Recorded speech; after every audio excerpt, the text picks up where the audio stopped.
I hope that today has treated you kindly. Today has been what we officially call a long ass day, and I have spent most of it without water, which sucked. But I am fortunate enough to have a properly nationalised service for water, and I pay my water rates and they came out and they fixed it. So we have water again, which means that after more than 24 hours I can wash this repair oil off my head, which is why I look like a very bald person today. So I'm not bald, I'm just unfathomably greasy. You may ask, why am I holding this little sparkly Christmas tree? Well, it has been noted, hello, Avienda, welcome to the chat, that we could do with an interlude sound. I used to have one on my little keyboard thing, but it doesn't work anymore. So, can you hear that?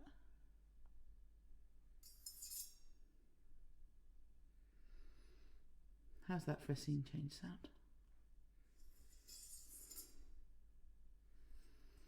A little bit of practical Foley. It's nice, isn't it? I do love practical Foley. So, we have some beautiful stories tonight. I'm really... Hello, darling. Welcome back.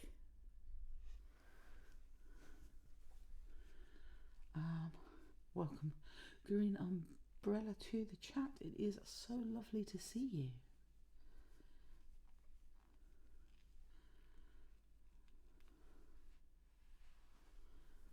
So, we have so long.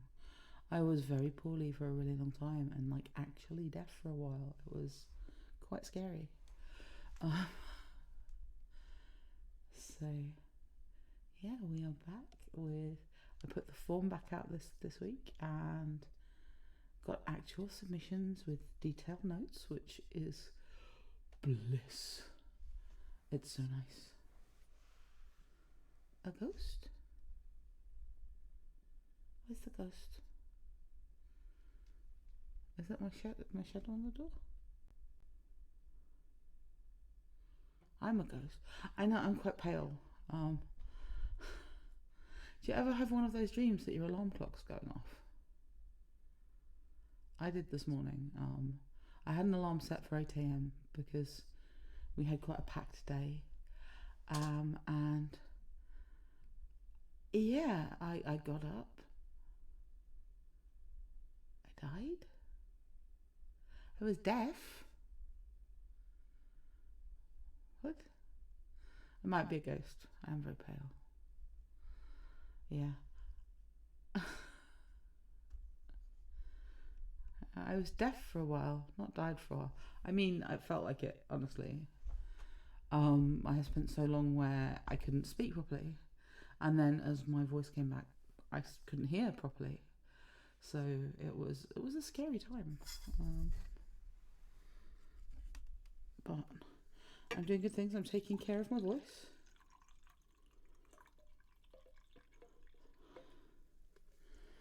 This is called Pajama Party from Bimble. I'm getting there. It's not record quality. You can hear. Yeah, and then all the equipment died. It was just... And yeah, it's been... I've had every appliance in my house has died.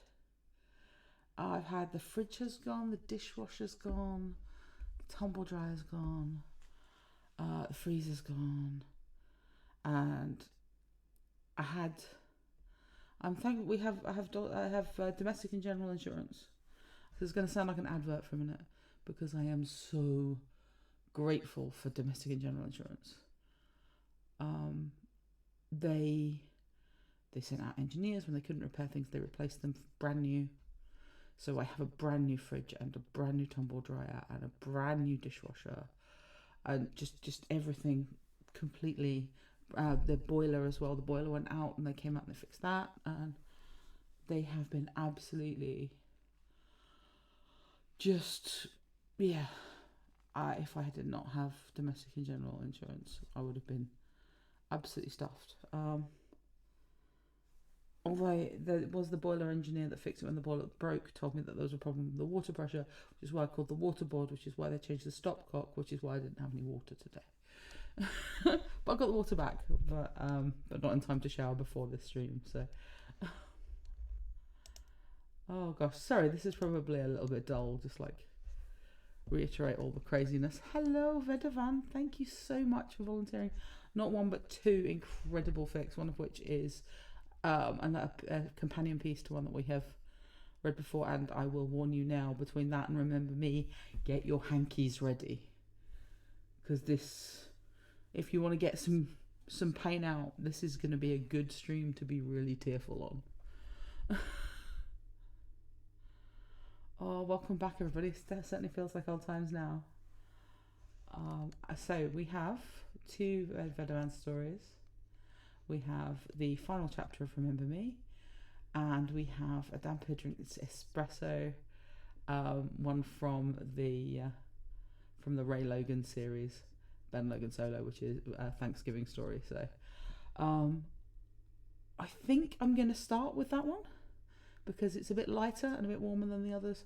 I'm tempted to finish with it, but I kind of want to finish out on Remember Me because we were finishing off the streams with them, with the chapters of Remember Me, and you know, if you're going to cry in public, you should at least have the opportunity to repair to somewhere a little more sheltered. So we're going to open with Ben Logan-Solo, and then we're going to go to Say My Name and The World Was Gone, and finish with Remember Me, so we get all of the sadness there to break us at the end.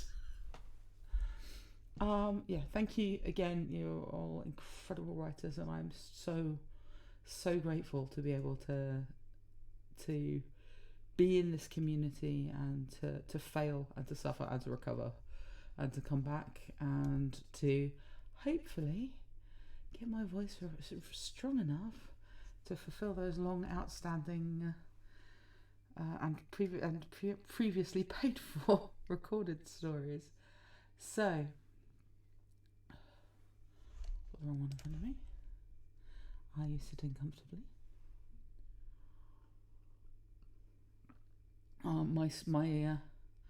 My channel is telling me that I have some lurkers, so guest lurkers in the background, thank you very much too. You're welcome too. We have Ben Logan-Solo by Damped Drink Espresso. Our additional tags are holidays, Thanksgiving, extended families, cooking, family recipes, traditions, pregnancy, feels, fluff, married Raylo, married Clyde Fee, non-linear narrative. For those who are not familiar with the world of Ray Logan, in previous stories within this universe, Clyde Logan and Ophelia adopt Ray and raise her, and it's a gorgeous set of stories, serious, deep and wonderful feel-good vibes all the way through.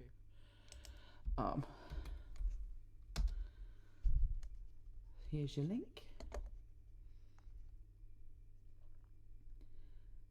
The extended Logan and Logan-Solo family gathers for Thanksgiving.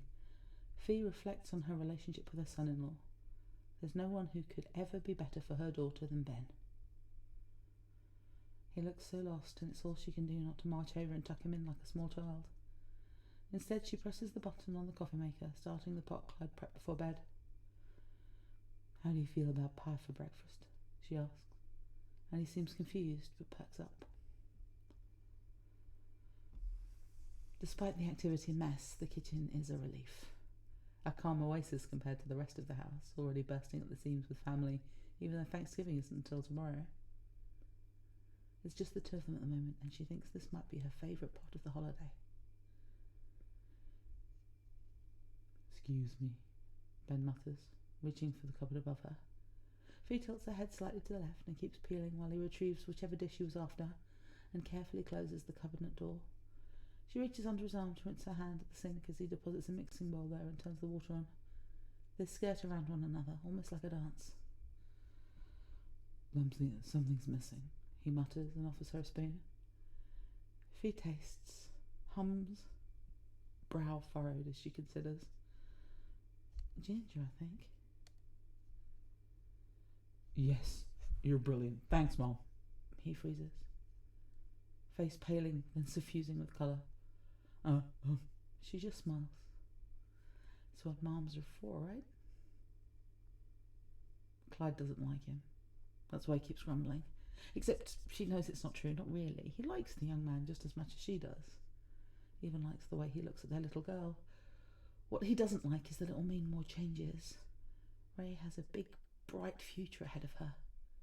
One hopefully full of the kind of love Fee found with Clyde. A family of her own if that's what she wants, a career, a whole big life. They don't know it yet, but it's there. In the shy smiles, the glances when the other isn't looking. The way Ray hauled him home with her, so upset he didn't have anywhere to go. His parents aren't even in the country, and they could have been. Who does that, Mama? Ben, can you hand me that box, please? Fee asks, pointing to the top of the refrigerator. He grabs the tin easily and hands it to her, making sure she has it before he lets go. She pops off the top and pulls out a card. The paper is yellowing, writing spidery and beginning to fade. Notes in a different hand in places. I think we're almost done, her son-in-law says. I start washing up. Promise I'm not stealing any family secrets, he quips with a boyish grin. Actually, I was hoping you'd help this year. There's a clatter as whatever he was washing falls back into the sink and he turns. But I'm not, he begins, and she just waits. Clyde suggested it, she said softly. Fee pinches lightly at the skin just above the waist of Clyde's pants where his shirt's riding up. She leans in and Clyde automatically tilts his head down. Stop glaring, Mr. Logan, she whispers, lips brushing the shell of his ear. She kisses his cheek and pats his thigh as he straightens and clears his throat, looking down with a frown as Ray passes the bowl of mashed potatoes to her friend. She gives her husband another pat and turns her attention to their son. Rusty, no cards on the table while there's food on it, she reminds him, then checks on Hazel before turning back to her plate. Gravy, honey? Clyde asks, and she nods, smiling as he adds the perfect amount to her plate. On the dressing and turkey only, just the way she likes it.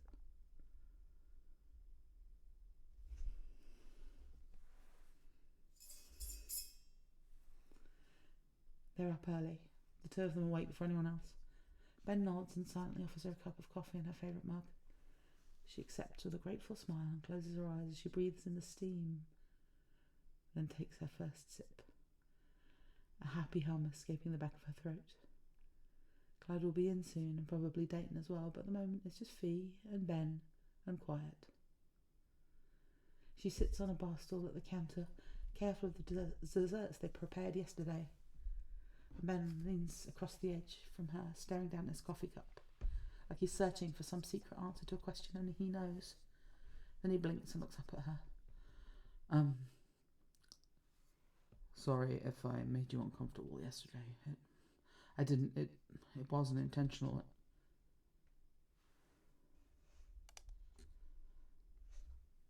This is a non-linear one, so I'm trying to use the sound effect to indicate when we're changing scenes. So for those of you who missed it at the beginning, it's a practical sound effect to let us know when the scene is changing.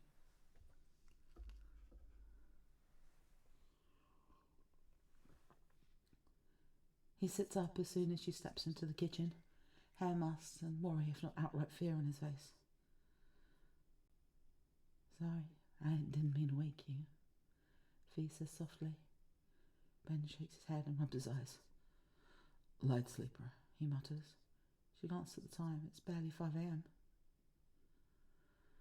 You should go back to sleep. Rusty crawled into our bed about 3 if you want to lie down in his room. I'm sorry we didn't put you up in there to begin with. No, this is more than enough, he insists. You're a terrible liar. No, I mean... He looks so lost, and it's all she can do not to march over and tuck him in like a small child. Instead, she presses the button on the coffee maker, Starting the pot Clyde prepped before bed. "How do you feel about pie for breakfast?" she asks, and he seems confused but perks up. He shuffles into the hall bathroom, then joins her for coffee. He eyes her favourite seasonal creamer, and she pushes the bottle closer to him. "I won't tell a soul," she says, and the smile he gives her makes her heart feel lighter because she knows it was the right thing to say.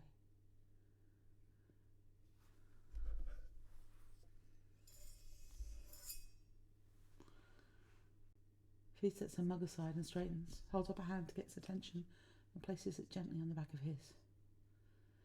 "It's okay," she insists. "You didn't, and it doesn't have to mean anything. We can both just forget it ever happened if that's what you want."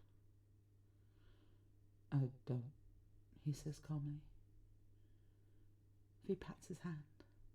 "Okay then, that's settled." Before she can say any more, her brother-in-law shuffles into the room, ready to claim his own cup of coffee and start their day. Clyde's not far behind, and he kisses the top of Fee's head and starts rummaging about in the cabinets and pulling things out of the refrigerator.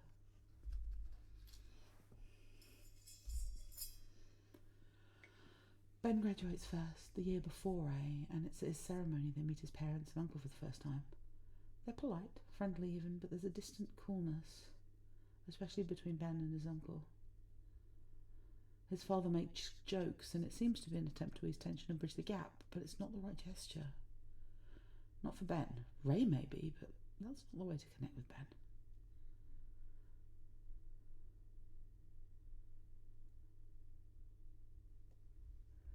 "Good of you to come," Ben's mother, Leia, says, offering a surprisingly firm handshake and a blank mask of a smile. "How do you know my son?" "We're Ree's parents, ma'am," Clyde says. "Oh, is he a classmate of Ben's, roommate?" "That was Beaumont, Princess, 4 years ago." "Ray's our daughter," Fee adds with a smile. And the woman's mouth goes tight for a moment before she recovers and smiles again.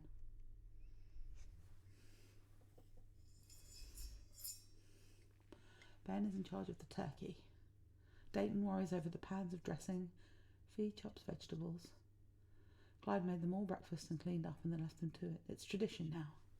And as much as Clyde might like to also hide out in the kitchen, and is a decent cook, he doesn't enjoy it the way they do. For Fee, and she suspects Ben as well, it's soothing. And it means something to Dayton.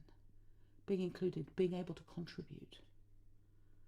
Grandma Sylvia's recipe box is still out on the counter, and Fee flips through the other cards she wants, handing one to Dayton and another to Ben. Her brother's husband smiles, dimples showing, eyes crinkling.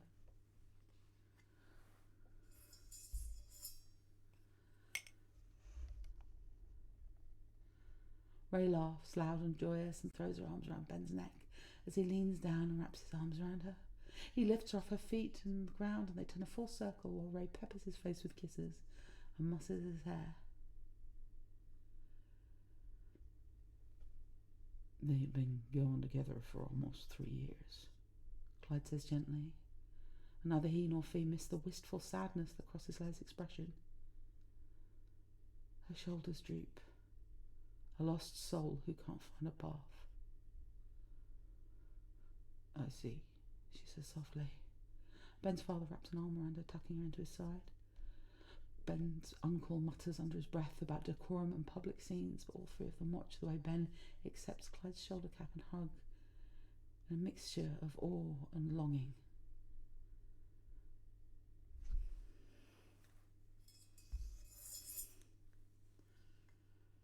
Bennett perches on Ben's lap, picking off his father's plate, and Ben juggles, managing the toddler and passing bowls and platters around the table like a pro. Leigh and Dayton's daughter Gloria studies them all from her high chair with a scowl and the occasional babble or coo. Sadie and Melly entertain Rusty and Hazel at the folding card table set up at the edge of the living room. "Do you want gravy, sweetheart?" "Want it, yes, but I don't think I can," Ray says with a wince, rubbing at her swollen belly. "I might love it, but the twins do not."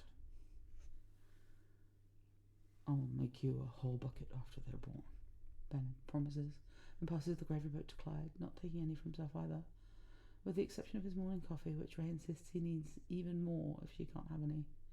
He's not been eating or drinking anything she can't have. Fee wonders if Clyde told Ben that he did the same thing when she was pregnant with Rusty, and then again with Hazel. There's a good chance, anyway.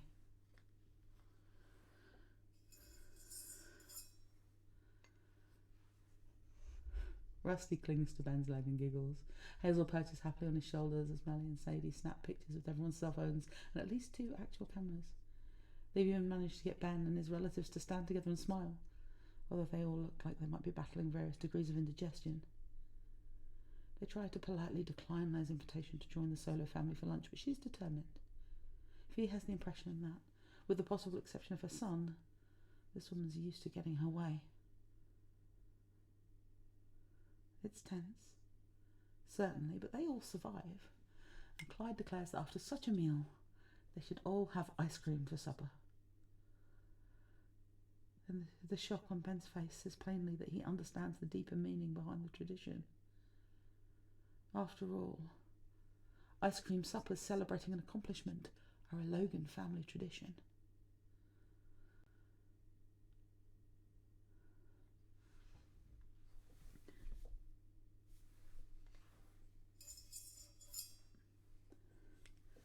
Is this Granny Amelia May's mac and cheese? Jimmy asks. Words garbled around a mouthful as Sylvia shakes her head at him. The recipe she stole from the diner? Yep, Clyde confirms. Ben made it.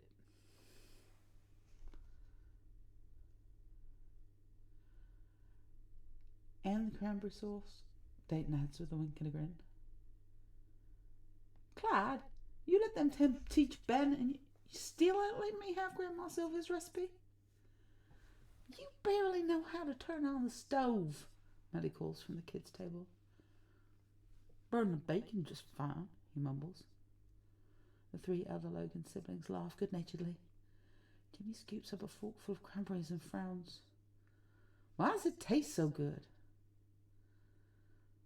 Because Ben made it, Ray says. Face it, Uncle Jimmy, you just ain't got the gift. The playful ribbing continues as they eat in 3 seconds. Doorbell rings just after Ben rises to start bringing out the desserts. Oh, I'll get that, he says, swinging Ben up when the little boy tugs at his pant legs and makes grabby hands. Oh, wait, Ben! Ray calls, but she has trouble getting out of her chair. She seems worried. Ray, everything okay? Oh, Daddy, I forgot. I was supposed to tell him, but it slipped my mind and... Granny! Bennett squeals from the front door. Oh, hello, my love. Hello, my love. Mom? Dad? What are you doing here? Today? With help from Jimmy, Ray manages to get out of her chair and makes a few steps towards Ben when he returns with his parents in tow. Surprise? Ray says weakly.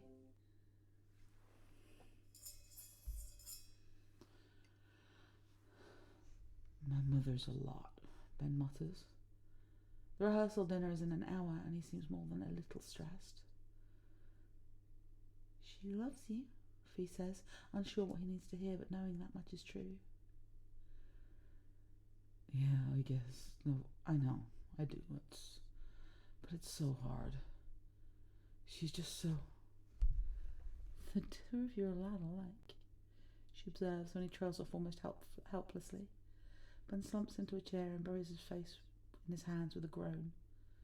But he doesn't argue. It's hard, accepting someone loves you when they don't show it to you the way you need. Has Ray told you anything about my father? He looks up slowly, confused enough about where she's going with this, that the answer is already apparent before he shakes his head. She claims the chair beside him, fiddling with the centerpiece she was working on when he came in. I was married before, she says. My mother died when I was very young. I don't remember her at all. My father did his best, but he didn't know much about children. I don't think he knew about how to go about learning. He was older than her, a firm believer that the women did the child rearing, and I suppose I ran a little wild. When we moved for his job and his new best kept him busy, but the wife, she took an interest in me, and truthfully, I was a little starved for attention. My brother was away at school. It seemed like my father was always gone. She took me in, essentially. She realizes she's tugging at the ribbons she's so painstakingly tied and forces herself to put the centerpiece down. She offers Ben a sad smile. Her son was older, at the same boarding school as my brother, so we were around one another when he was home for the holidays and breaks.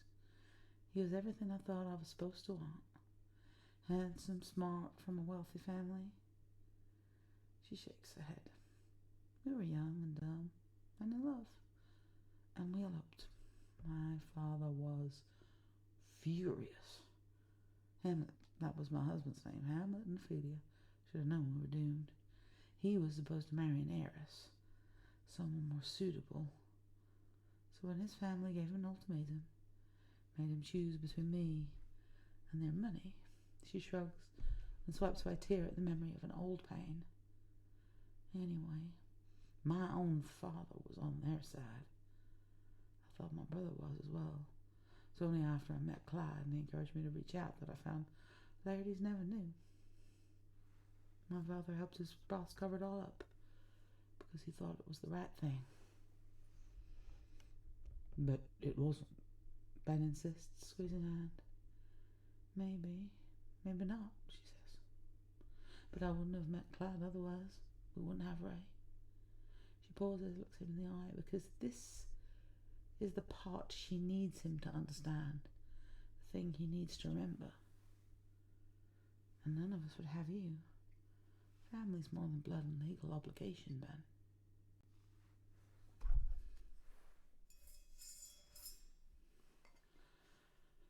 Perhaps it's parenthood, or the wisdom of experience, and the therapy's probably helped as well. But they manage a nice evening. Leia and Han have dessert with the family. Leia even rolls up her sleeves and helps with the dishes, washing as Ben puts things away. Fee pretends not to be eavesdropping as she nurses the end of a decaf coffee. In all, it's a wonderful, albeit exhausting, family holiday. Laertes and his family will spend the night, and other than the three of them, Ray and Ben are last to leave, lingering most because Ray fell asleep when she put Bennett down for a nap. It's cool, but not cold, and Fee's not surprised to find her son-in-law on the porch. She pulls a sweater around her, offers him one of the mugs of warm cider. Thanks. He takes the mug and holds it in both hands, even though it's almost comically small in just one. You okay? Yeah, I think I am. They sip their drinks and look up at the stars. I'm sorry, he whispers. I never should have taken her away, not even for one day. You're adults, Ben. You live your own lives, and we love you no matter how far you are. Besides, you're back now. Not even a 20-minute drive. She bumps her shoulder against his bicep. I guess I just... Ben, I'm going to say something and I want you to listen very carefully. I'm very happy you're working on your relationship with your parents. I love having you all so close by. But you are so much more than just my daughter's husband. You didn't take her away, you know. I mourn every day that we didn't meet her sooner. But Ray was always meant to be part of this family, and so were you. You didn't take my daughter. She brought me another son. His shoulders tremble, and he leans a little more firmly against her. Thanks, Mom.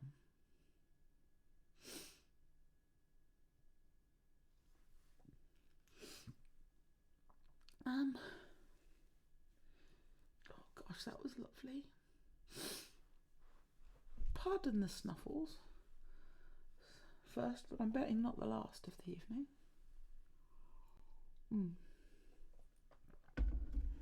How did we like the scene switches? It's such a lovely story.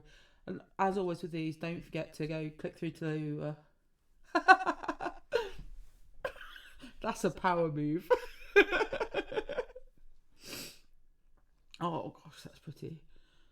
Yeah, as someone who's raised a number of small humans that were not my own, yeah, I vibe with this fee pretty hard. Oh my goodness.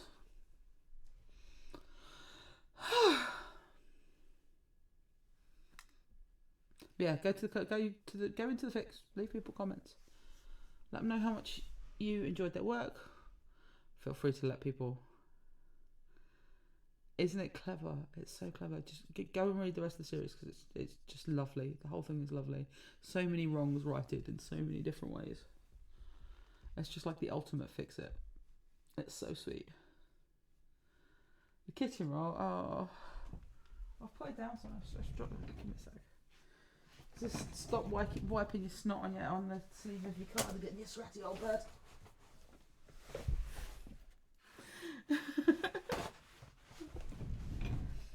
Oh, leaking on the inside of my glasses. Oh, that got me, that one. That was...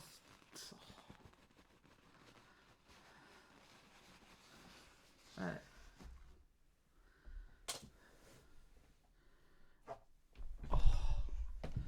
I have to keep my tea mug topped up because you're all going to make me cry so much tonight.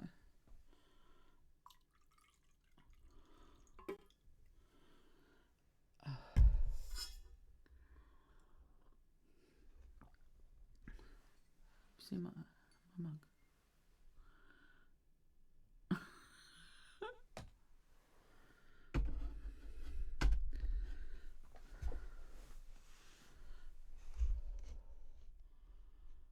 So we are going to go to...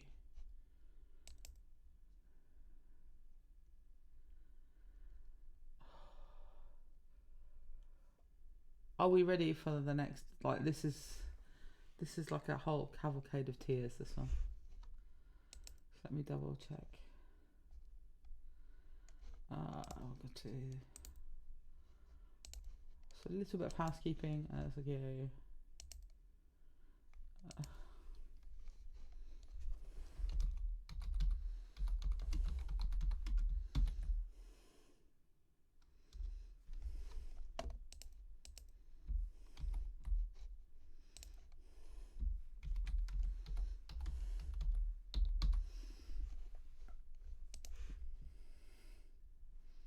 Into a mixing bowl. Are you making something delicious?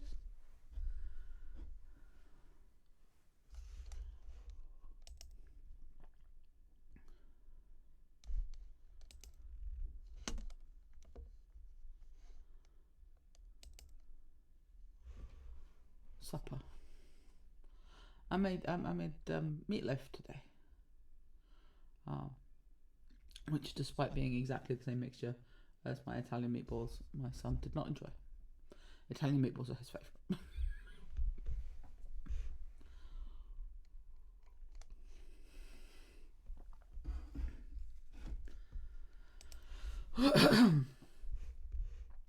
Right. Say My Name by Vedavan. Additional tags. Alternate universe canon divergence post Star Wars The Last Jedi.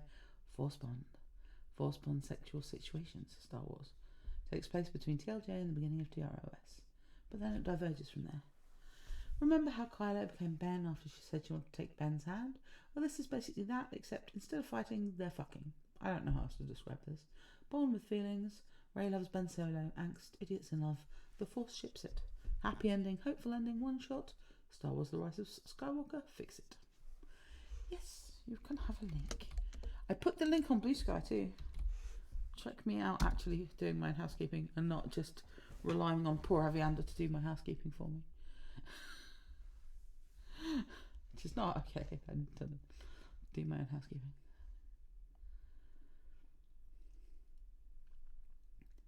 They say time heals all wounds, but in the months following Crate, her wounds have only grown deeper since the loss of him.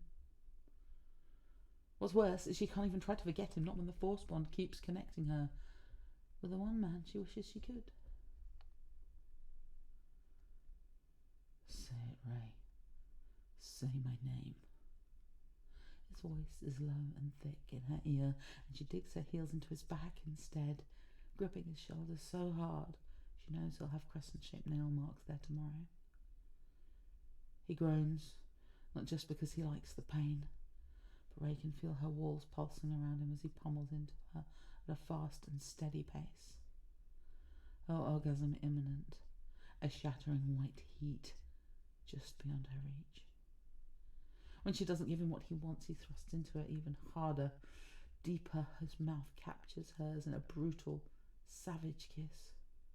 She can barely breathe, stuffed full of his tongue, his cock, and tears leak out the corners of her eyes and trail down her cheeks at how incredibly good it all feels. She knows which name he wants to hear, and she's stubborn and petty enough to refuse him despite the way he always fucks her just right, just how she likes. It's payback for him not giving her what she wants, or more accurately, who she wants. Something in her chest burns at the thought, and the tears slipping down her cheeks take on a bitter, acidic tang.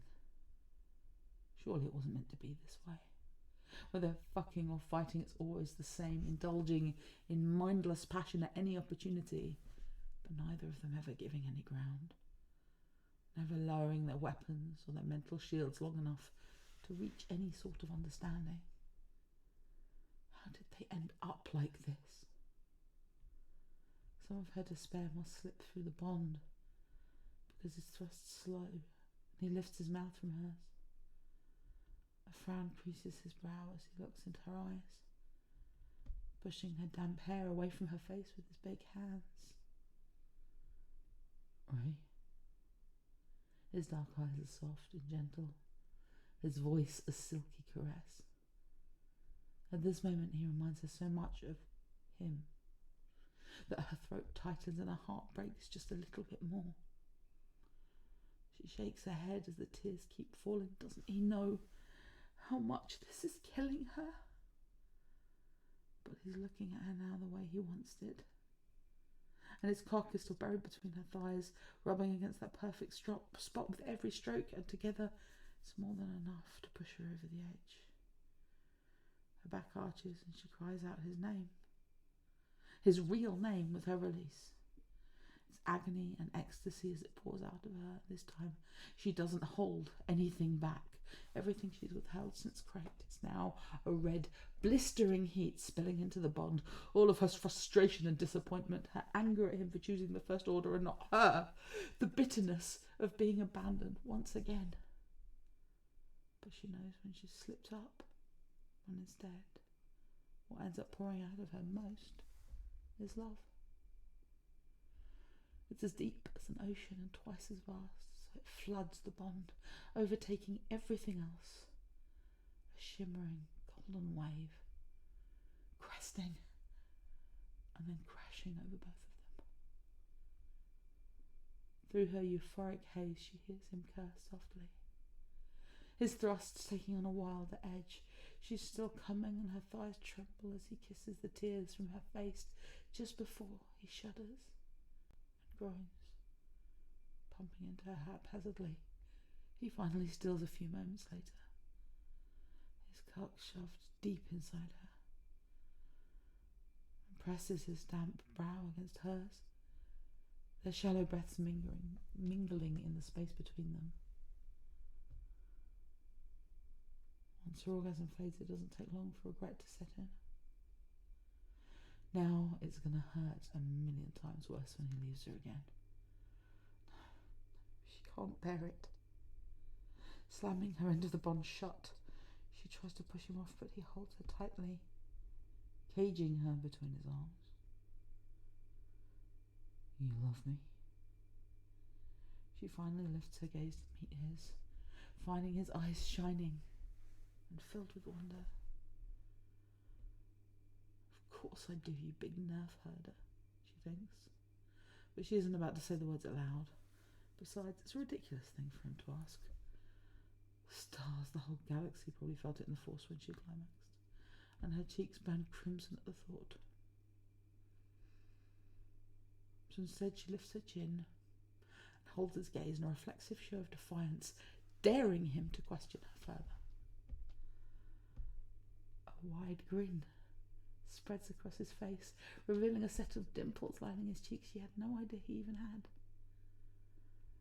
Her stomach does a little flip-flop at the realization. His thumb brushes along her lower lip. The connection cuts off and he vanishes, leaving the rest of his sentence hanging in the air, unfinished. She growls, kicking her heels against the mattress. That forced connection is a fickle thing, always cutting out when they least expect it, but her skin is still flushed and damp with sweat.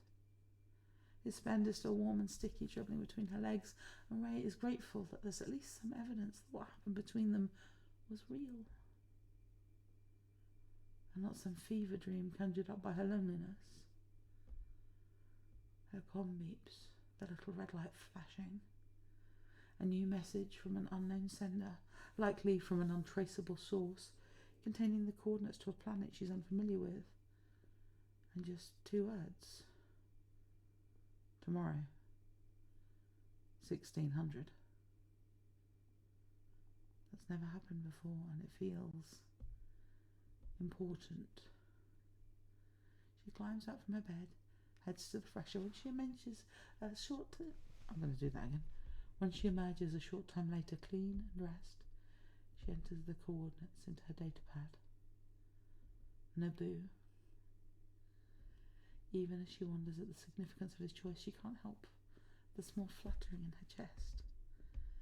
It's like something she hasn't allowed herself to feel for a very long time. Since that first moment, their bare hands touched over flickering firelight. Hope. She's already packing a small bag and running flight checks in her head before she realises she's made her decision. Her soul is alight because something inside her knows that tomorrow, when she arrives on Naboo, he'll be waiting for her.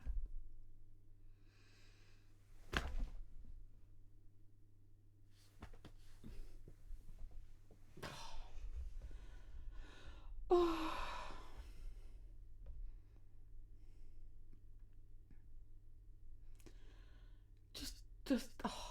It's so lovely.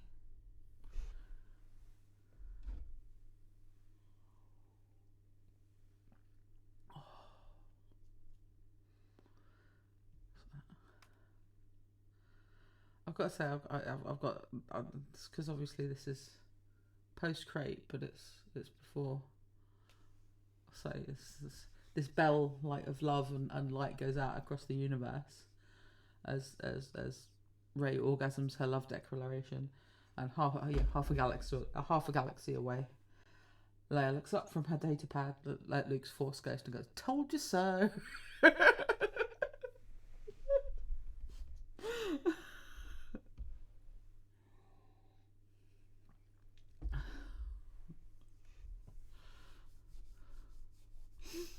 Oh, it's wonderful, huh? It's absolutely wonderful.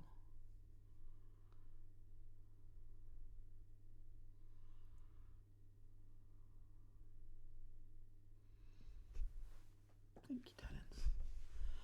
It's y'all make it real easy for me to embody the words. Well, this is what's asterisk extra kudos asterisk is for. Can always just write extra kudos. No one can stop us. Although if you write extra kudos again, you have to change the punctuation marks just because you have left this comment before.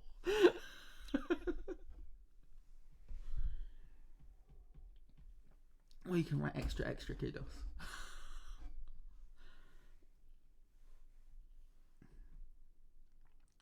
I know. I just want to be able to go, pop. Thank you. Or actually, you can if you open an incognito window,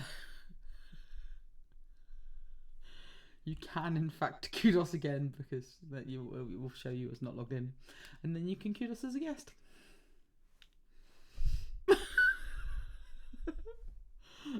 Things I found out by accident. Cunning. Like you are correct. Dampier, you can have another alt account. That's fabulous. I found out about the incognito thing entirely randomly. I was looking for presents for the kids, so my kids are tech savvy enough that they know how to do it.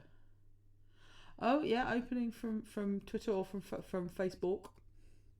Well, not Twitter anymore because Twitter can go flop themselves. Fly with the butterflies.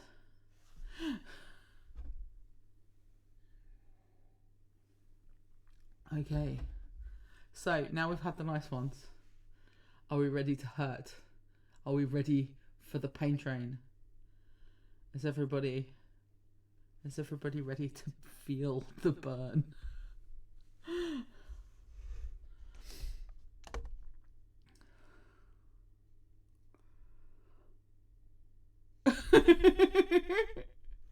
Do it.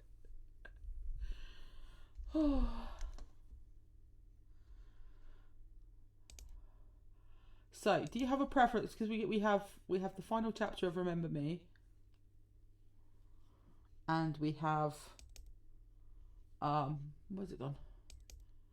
And the World Was Gone, which is cool actually because these are both like extra pieces of stuff that I've read before.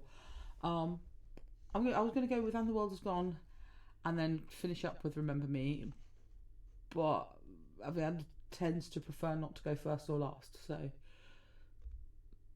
Oh, you're just running away from the angst screen, Umbrella. Aviana, would you like to go now, and then we'll have And the World Was Gone at the end?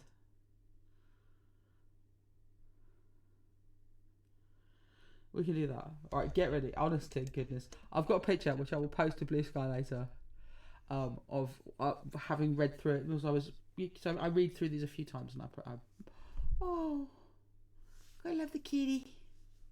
Pet the kitty for me, please. Unsurprisingly, I'm fond of cats.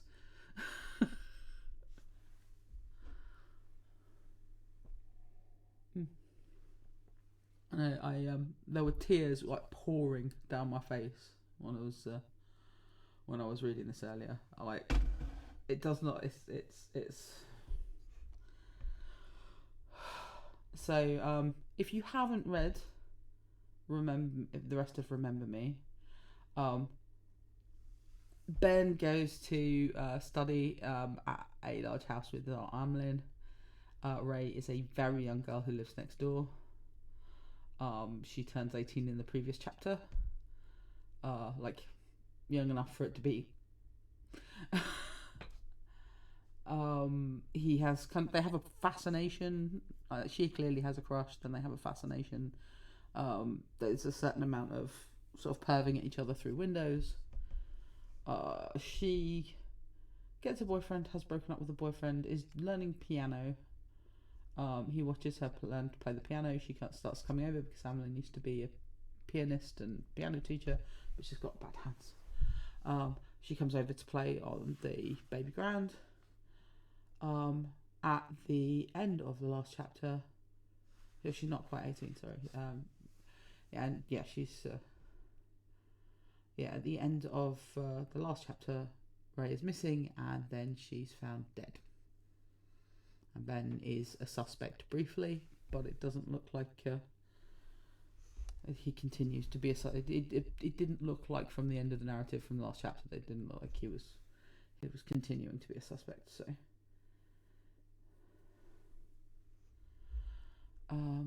so that's where we are. We start with the previous chapter. We start the final chapter. Ray is dead. I will remind you of the tags whilst doing this.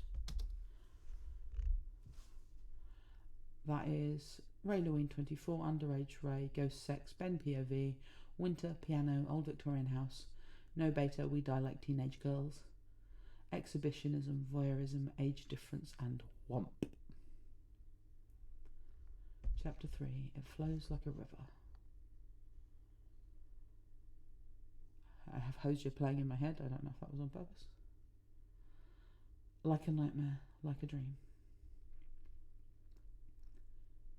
He barely managed to finish the semester. He could do it remote from his parents' house, a privilege. He just had to show up for exams. And when he passed them, he found a job at a big firm in town, bought a condo, worked like a maniac. It took 5 years to burn him out. And then Aunt Amelin died. Cancer. She hadn't told anyone. She'd waited until it was irreversible. He'd sat at her bedside holding her hand. Poe had left to go smoke with Luke. His parents, his mother's turn was tomorrow. The house is yours, Benjamin. What? What are you saying, Aunt Amy? It should be Poe's or Luke's. They don't want it. Anyway, it wants... She starts coughing. It wants you. What? It doesn't... He called himself before he said something hurtful. Poe and Luke came back in. Amy retched. Poe called the nurse. As they waited outside, the men spoke. I'd have to take a plane to do maintenance on it, Luke said. I don't want it.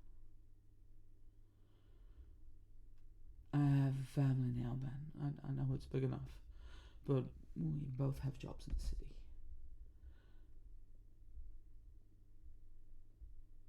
But I have a job too. Do you, Ben? Poe said.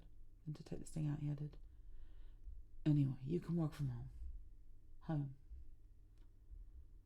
All right. He'd returned to the family home. He took off his boots and put up his cloak at his usual hook in the entrance.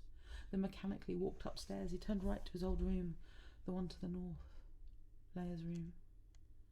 It was dusty. He touched a few things. Some were new, like the curtains. Some were old, like the painting on the wall. The girl at the piano. His aunt, he'd always assumed. Leia's sister, Amelin, sat. He sat on the bed and cried. The bell tolled. It was 4 o'clock. Silence again, but he remembered the piano practice. He went to the window, but the room he looked into was completely changed. The family had moved out the year following the tragedy. Mother said she could still hear her daughter play, Amy had said when he asked one Christmas why the house next door was empty. Sometimes I think I can. She wanted to laugh but couldn't. Poe changed the subject. Now people had bought it. A family with 2 young boys, a dog, no daughter. Ben was almost relieved. He got up and he went for a walk. Just like 7 years ago, he went around the neighbourhood. His old schools looked run down. Main Street still had a few shops he knew, but some had closed and new ones had taken their place. Along the river, the back of the bar had been fenced off. Other places too. It made him sad they'd finally changed the river. When he came back, he chose the master's bedroom to stay in. He spent the first week cleaning the house. The next week he cleaned up the yards and the gutter. It was getting cold. Every day he debated putting up Halloween decorations. It took another week before he set up the computer. Time felt distorted. He discovered the piano downstairs was out of tune.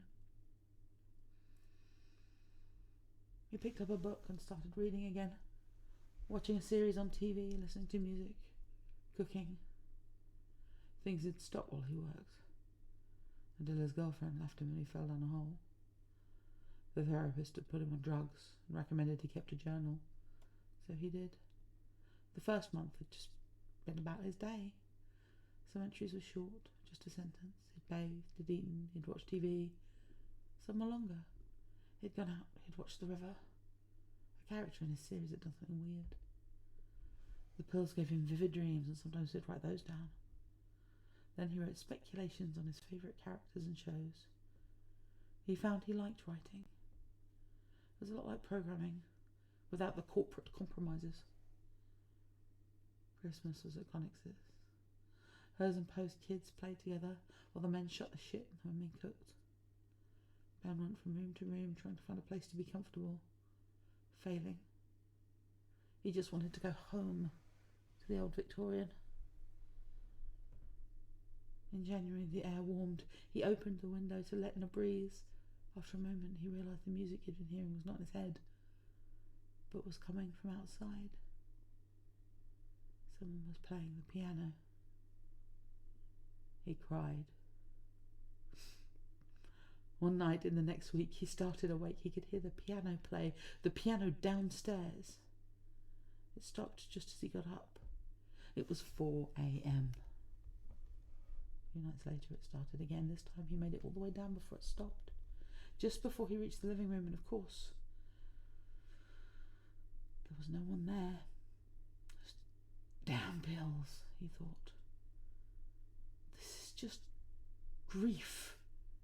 You lived this before. The year following, when Arta's death had been full of guilt and pain, he grew unable to listen to music, unable to masturbate. 4 p.m. threw him into black moods. He still managed his business, but was finding that new job, that new life, finally a girlfriend that would put him right again. He'd worked so hard, so much, but he'd lost everything and gained this great old Victorian house that nobody wanted, and still had that damn piano that was out of tune. Except it wasn't not in his head. He caught her the next Tuesday. She was sitting at the piano, braid mostly undone. He remembered her coming in the house with it nice and neat and leaving with her hair loose. He wondered how the neighbours never noticed. Their affair had only lasted weeks, late winter into the spring, when people stayed inside shivering from the damp cold. She didn't turn around but kept on playing. He listened to her for a moment and noticed her dress. Her favourite one looked wet, maybe even soggy, almost transparent on her too pale skin. Then he noticed she was transparent. He could see the piano behind her. He could read the brand name. She had faded. So too did her music fade soon after. He sat in the nearest chair and watched the pre-dawn light of the day. He dared not add this hallucination to his journal. I'm losing my mind, he thought. He called his therapist. Was he ready to augment the dose? She asked him. He didn't answer right away. Would it make his hallucinations go away?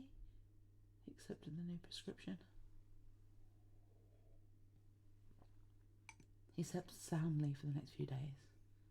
The weekend, he got the pills, but stayed with his current dose. On the next Tuesday, he heard her again. He padded downstairs. He felt drunk, but he wasn't. He sat in the armchair and watched her. She finished a tune, then turned around. I'm cold. By the time he got up and fetched the blanket from the couch, she was gone again. In the day, time spent on the back porch reading by the wan spring light was still to come. He was trapped indoors.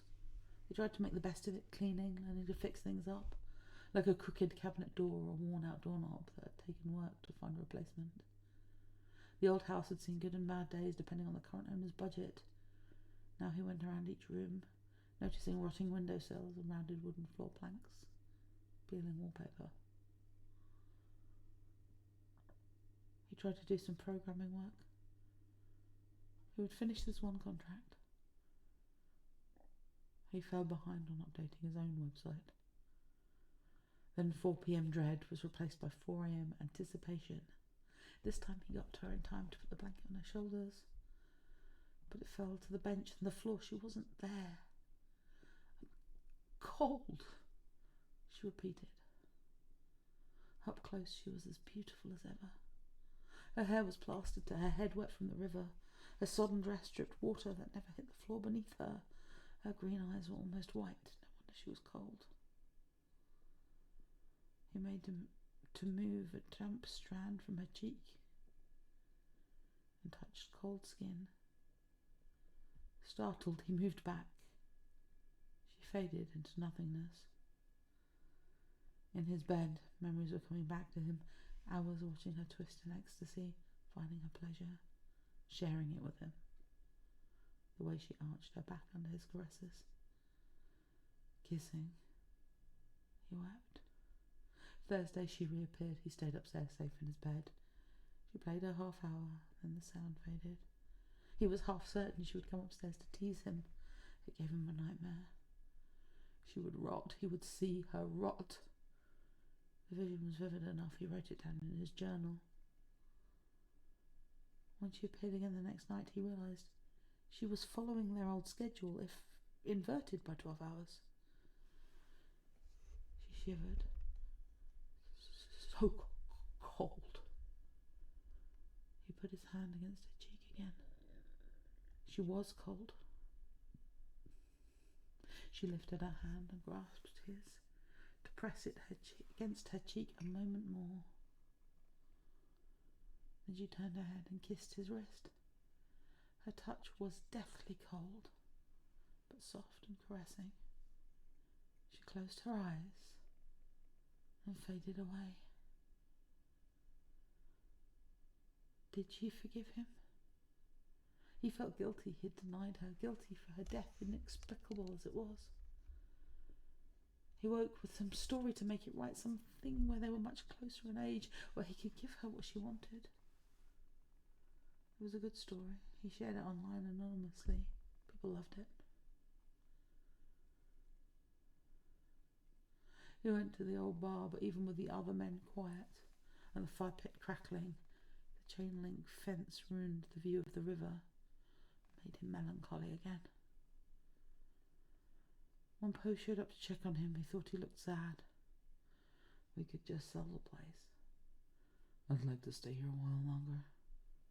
I'll do the repair work. I'll pay the taxes. How's business? I fell behind, but I think I'm doing better. Therapist says I'm doing better.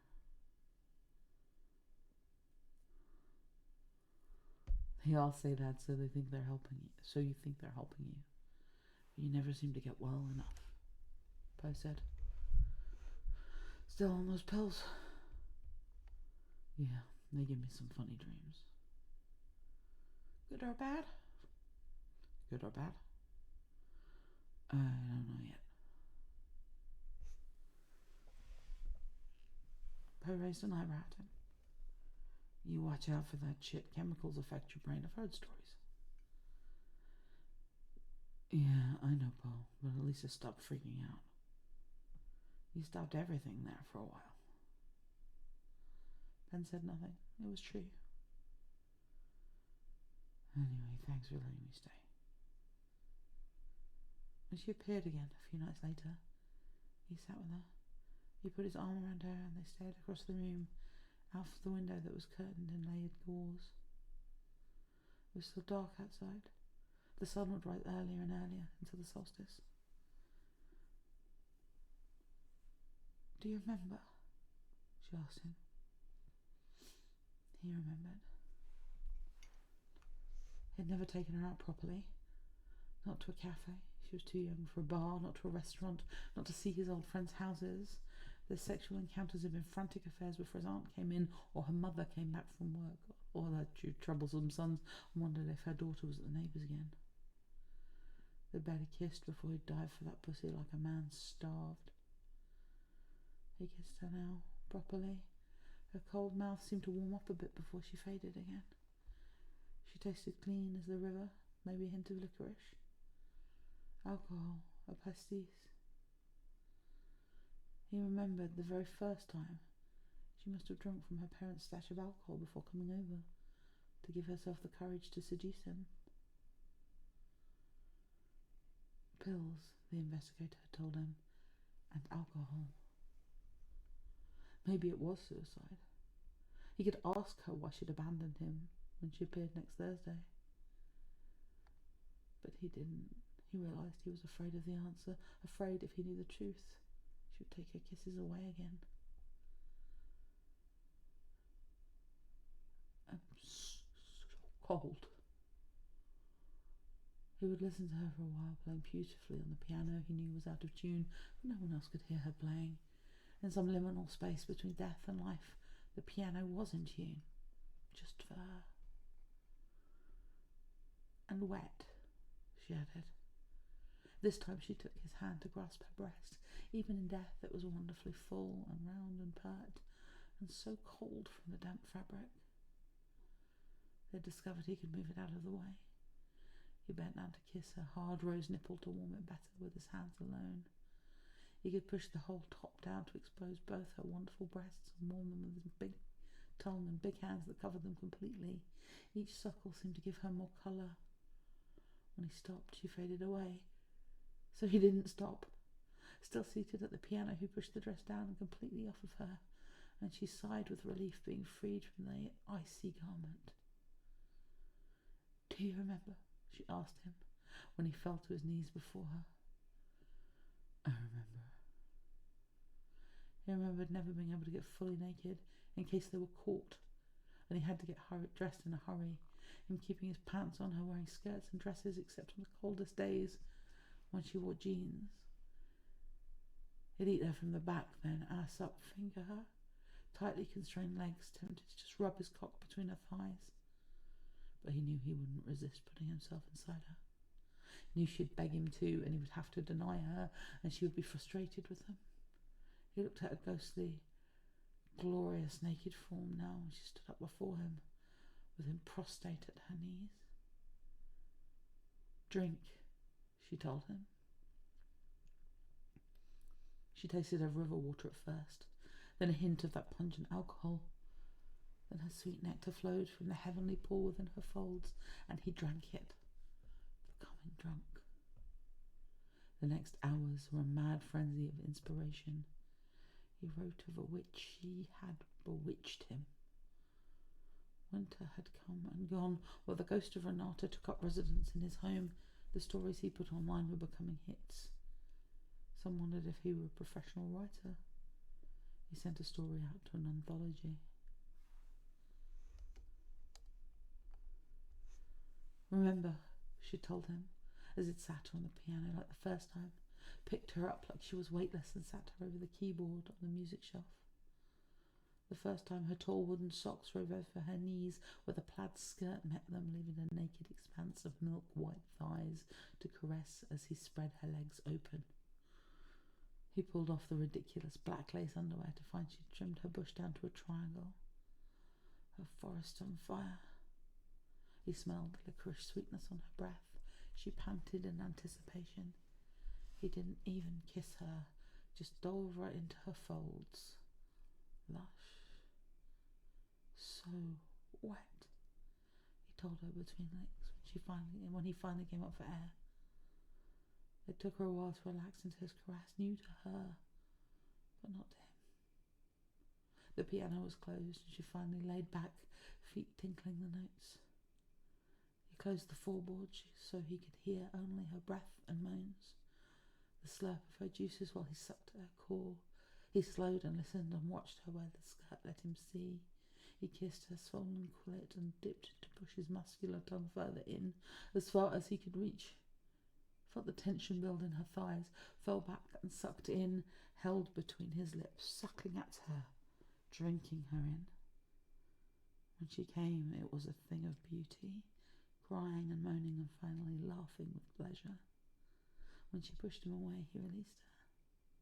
He sat back on the piano bench and watched his good work, her splayed open the piano, lips rose, legs still trembling. The most beautiful thing in the world, that pussy. She rose on an elbow, looking at him stunned. She had had no idea. He helped her down.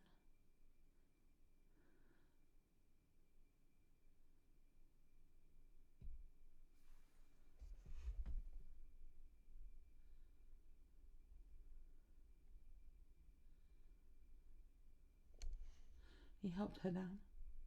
She kissed him, a quick kiss on his still wet lips. She licked her own as she struggled to stand, then preferred to sit after all, blissed out. "Thank you," she told him.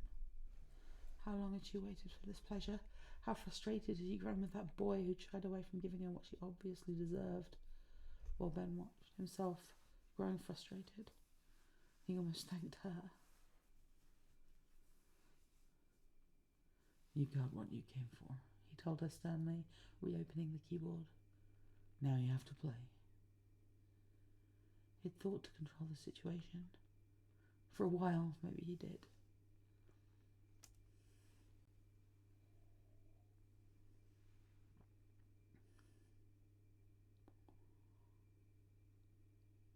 Remember, she told him. Aunt Amy had come home early.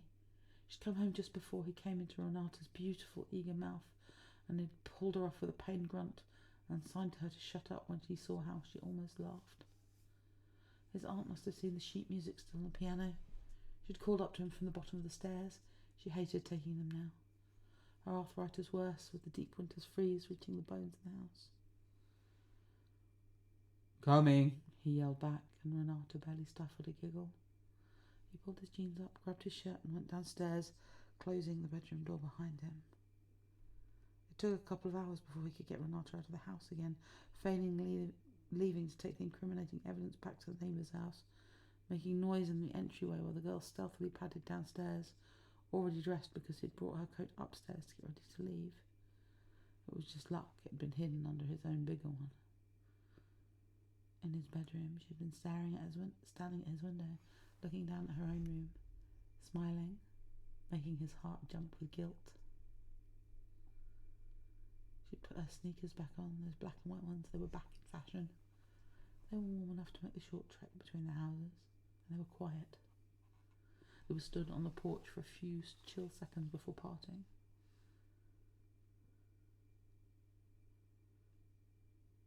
We have to stop, he told her, breath misting in the white air. Sure. So they changed the schedule. Pleasure first, piano practice after.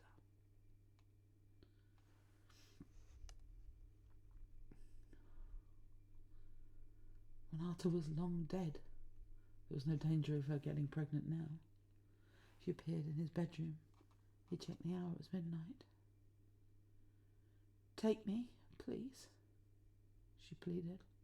He dreamed of taking her now, and back then, the way he'd thrown out all his condoms to make sure he wouldn't. Now her ghostly form floated toward the bed. Her dress, always the same now, abandoned on the way, was almost solid. Her undone hair floated about the air, about her, surreal, the only thing about her that still had colour. Take me, he echoed, dumbly, casting the covers aside, removing his boxers. She was so cold he thought he might lose his erection. But touching her, caressing her, kissing her as she straddled him, warmed her up. She made no indent on the bed, yet he felt her weight on his hips, if lighter than it should be.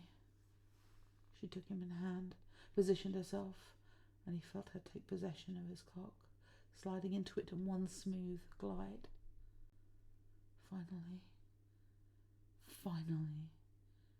she began to rock on him. Remember, she told him.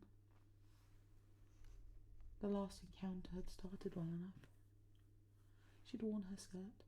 She'd sat on his face. He'd been in heaven, slapping her, hidden in the secret world, while she in turn sucked on his cock, his favourite position. It was Thursday. Both his aunt and her mother worked late. He'd been fingering her. She loved it. She loved everything he did to her. He loved what she did to him. He had 3 fingers pumping in and out of her while he sucked her clit, expecting her to come any second now. Then she lifted herself off, turning around and straddling his hips. Rena, no. She smirked at him. Gorgeous hair undone, just barely covering pale pink nipples, slipped cunt over his balls, continuing to stroke him from between her folds, so it looked like it was her cock. But it wasn't. Not quite. Just this once. Please, she pleaded. Rena, I don't have any condoms. We can't risk it. Just the tip. I just want to feel it inside me. Ben knew he wouldn't last. No. He pulled her off him. That's when she said it. If you don't fuck me, I'll tell.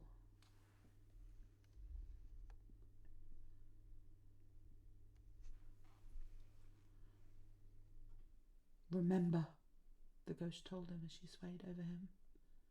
He'd promised to buy condoms. They'd do it next time to placate her. He pushed her back onto the bed and fingered her more vigorously than he ever had, drinking up her juices when she finally came. For some reason, she woke him in the middle of that night. Threw snowballs at his window and he rushed downstairs to meet between the other houses. My parents are getting a divorce. She was a little drunk. He put his coat on and they walked to the park beside the old school where they sat on the bench facing the river. Her parents had been separated for a year. Now it looked like things were final. He cheated on her. She drank from the bottle she brought with her. Ben held her tight. He cheated on us. I'm sorry, Rena. Men are pigs. We are. Nobody loves me. A drunk teenager, spiralling in her despair. He'd drunk from her and now he would pay for the forbidden wine. Rena. Rena. What could he say? She got up and walked toward the river. The ice had started breaking up in places. The night black and white, and the snow, icy waters shared the space. He caught her arm, but she broke free, barking out a loud "No!" stumbling further out. He just followed her onto the ice, hopefully out of earshot. He lied to us for years. That's terrible. I hate the lies. I want to come clean. What? Renata, what are you saying? You're my boyfriend.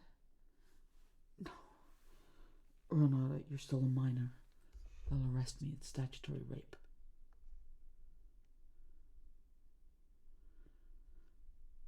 Rape? You knew? I couldn't resist.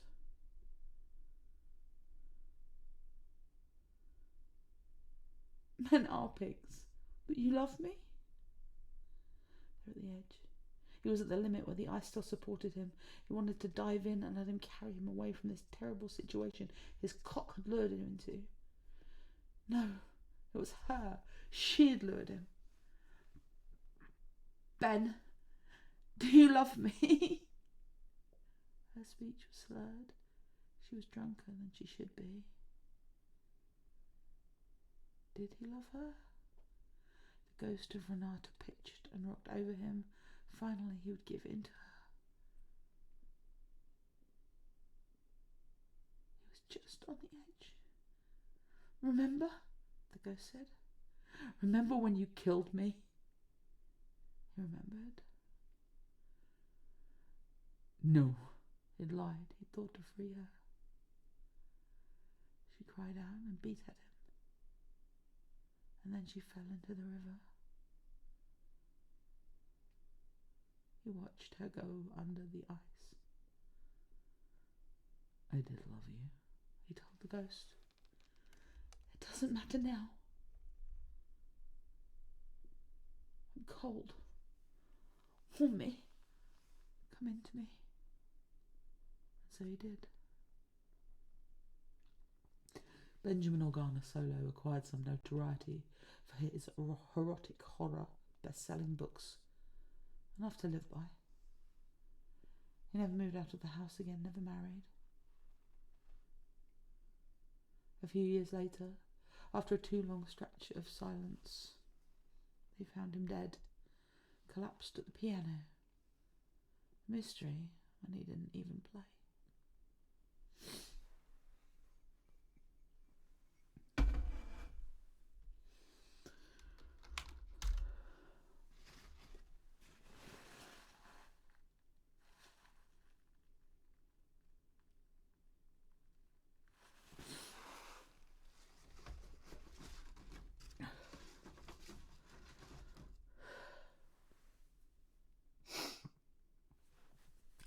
with you in a minute. I read through it in advance and everything, so I didn't do this, and I'm still going to do this. So I'm just going to mute because I need to blow my nose.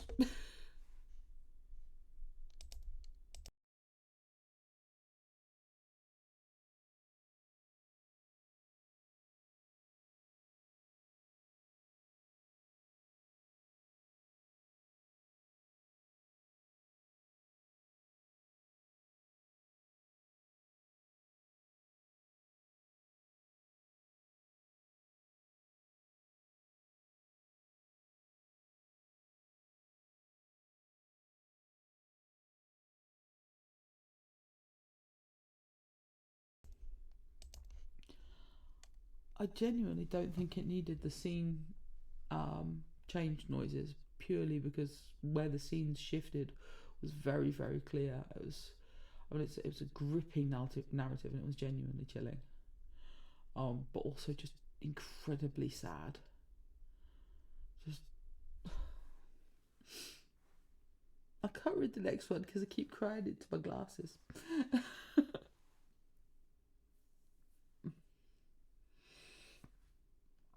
Stunning, Aviana, really stunning.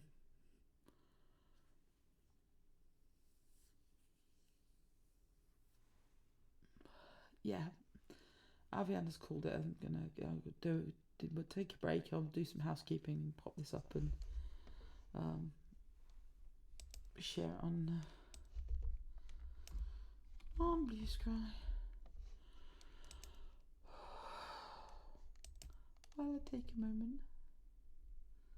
That's very, very cute.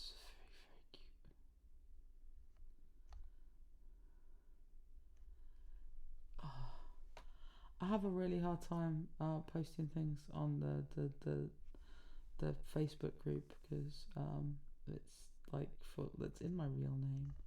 It's like I have bank cards in that name. That's my Sunday name. Honestly, I mean, it's such a different story, but it's also, you know, still so profoundly moving. I think that's one of the things with this particular format is I can do my best to pitch it like as we go, and but yeah, I said that these could go either way around for a reason, because I think if we'd done it the other way around, that Avienda would have been sat there going, oh, have I got to follow that?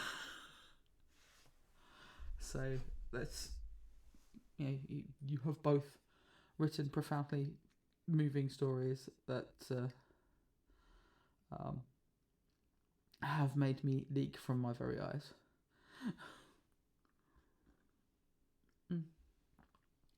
I think when you listen to the stories, I don't think you think of one story following the other because they're all very self-contained, and we have a little chat in the middle. So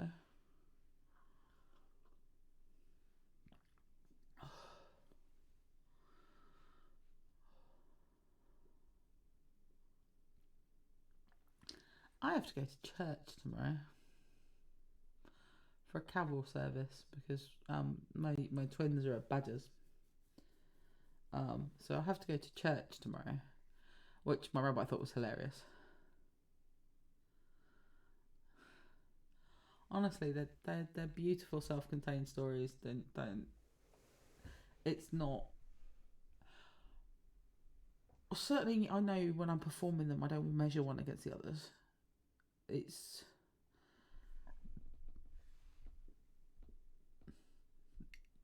yeah. Everyone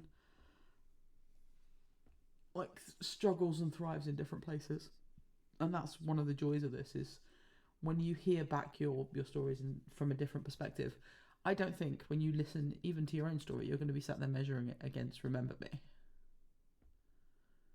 More practice for me, less stumbling, better flow, more likely to be able to get back to actual paid work.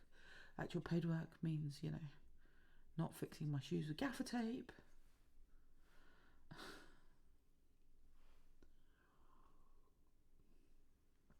I mean, if anybody has hints and tips about what you do in a church, that would be grand. I'm going to a carol service tomorrow. Very exciting.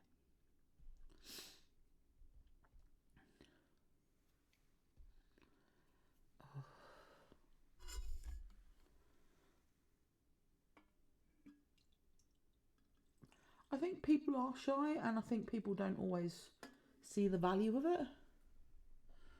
I think once you've had a story read aloud, you're like, "Oh, that was fun."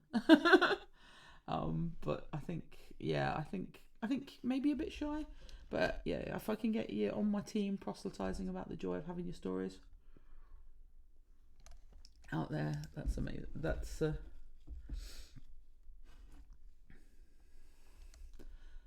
yeah, it's a really. Oh, was that from the incense damp here? Sure, you have all the allergies, don't you, hon? Oh, lilies. So many people are allergic to lilies. Why would they have them in a...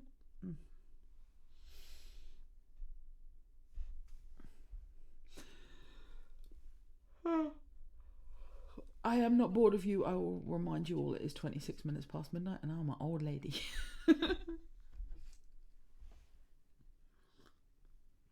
Also, there's like lavender and vervain and yep, the alliums.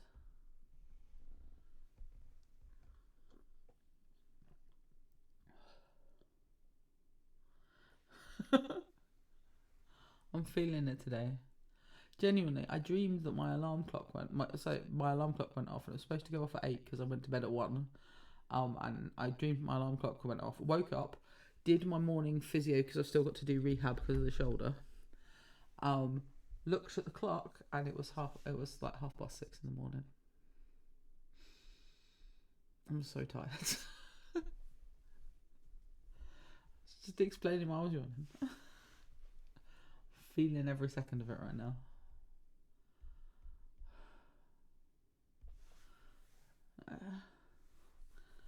All right. Have we had 5 minutes? Was that 5 minutes? Oh wait, I was doing a thing.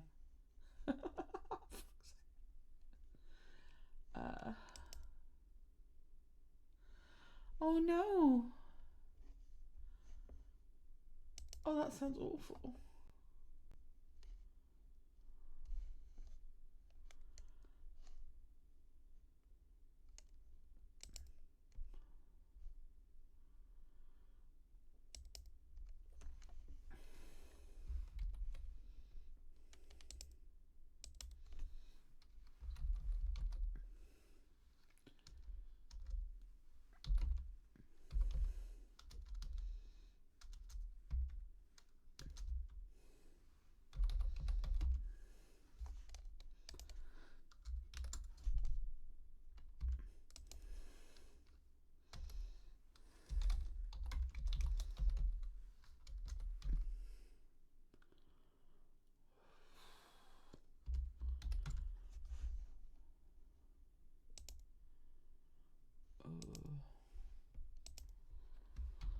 Right.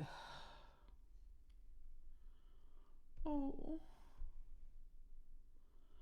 When I was putting the do you have window clingers in the States? They're like jelly stickers that go on your windows of Christmas decorations. Anyway, I was putting these stickers on my front windows. And I was stood on like the back of the sofa, and as I was stepping down on the back of the sofa, I popped my hip out, just stepping down, and it just went, and it felt like a suction cup coming off of a window in my hip. It was awful. Like, I just stepped down off the back of my sofa. It was just terrible. Do not recommend.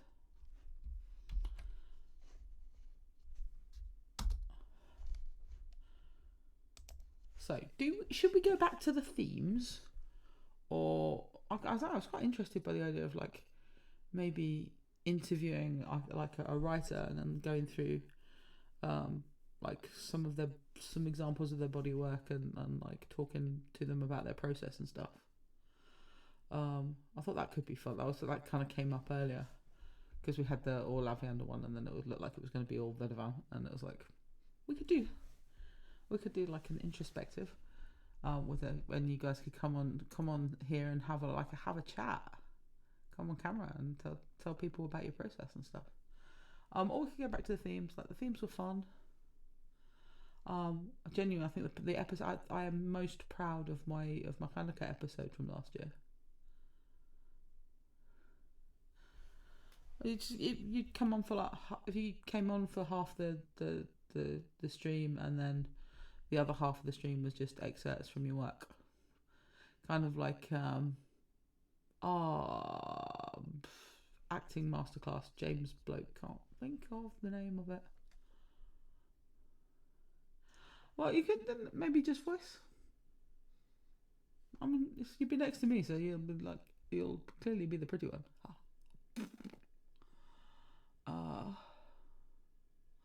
But we could do voice.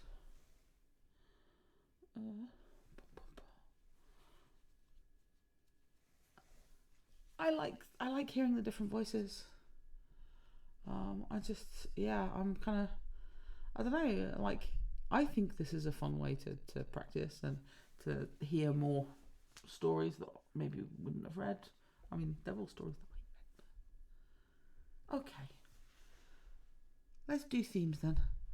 So next stream is on Wednesday the 4th.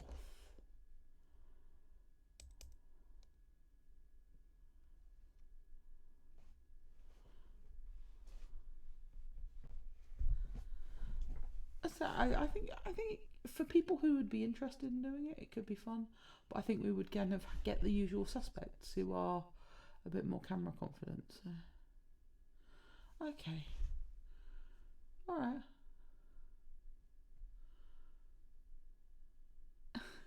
So speaking of the usual suspects, that was good fun. We had a really good time when we were talking about our new.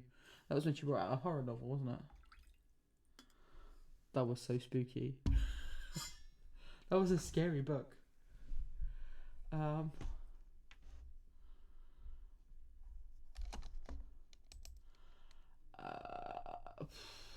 come up with some stuff. Right, are we ready to get sad? It's just. So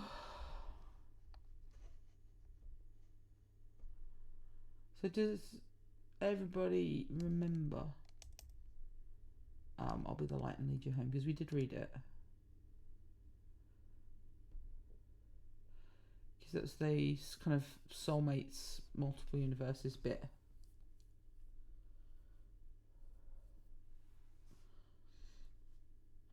Where Ray has a boyfriend who has a funky birthmark.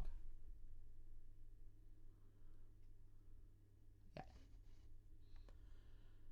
So I think everybody's either read it or heard it. Yeah.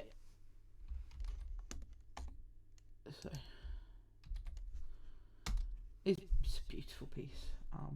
And I do love this particular bit. Because it's poignant. It's that's the only word I can use to describe it. It has this sort of deep sense of like poignancy and longing, and it's beautiful. It's really beautiful. Several months after Exegol, Ray finds herself waiting once again. This time it's for Ben, but she's not worried. He did make her a promise after all. Long ago in a galaxy far, far away. Rebel outpost, Agencloss, 4 months after Exegol. Ray finishes cleaning her teeth and loosens her hair from its customary 3-run style.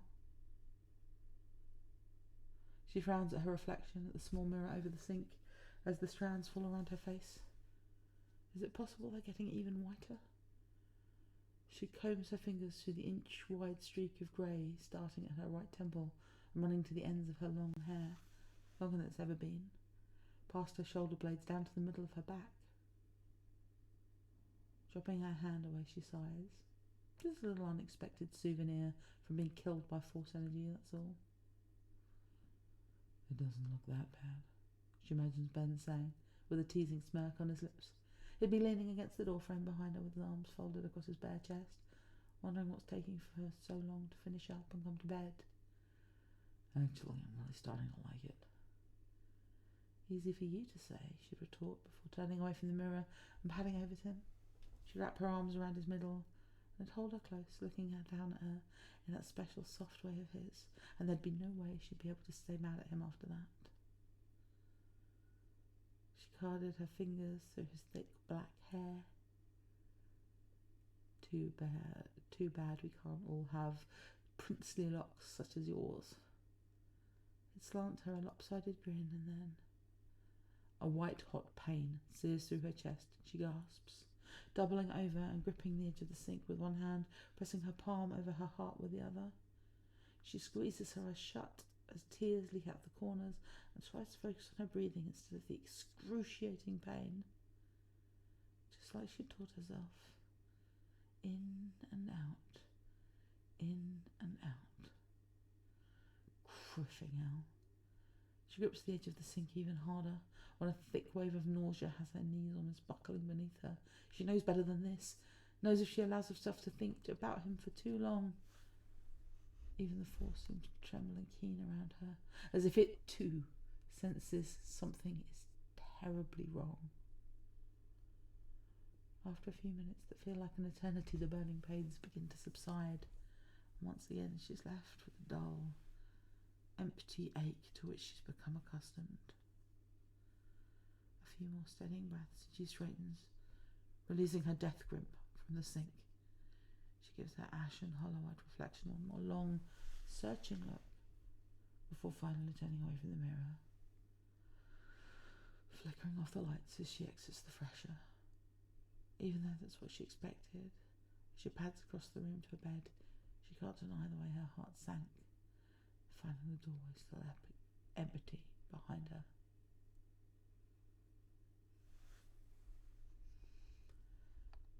Give her time, just give her time. Ray frowns at the darkened ceiling, the words whispered by her friends when they think she can't hear them running through her head on a continuous loop. She's supposed to be stronger than this. She's the last living Jedi, is she not? People are counting on her. She has responsibilities now. She exhales shakily, overwhelmed by the mere thought. Ray supposes she should be grateful for their understanding, even though they don't yet know the full story of what happened. Oh, it's not that she doesn't want to tell them about Ben, about his sacrifice.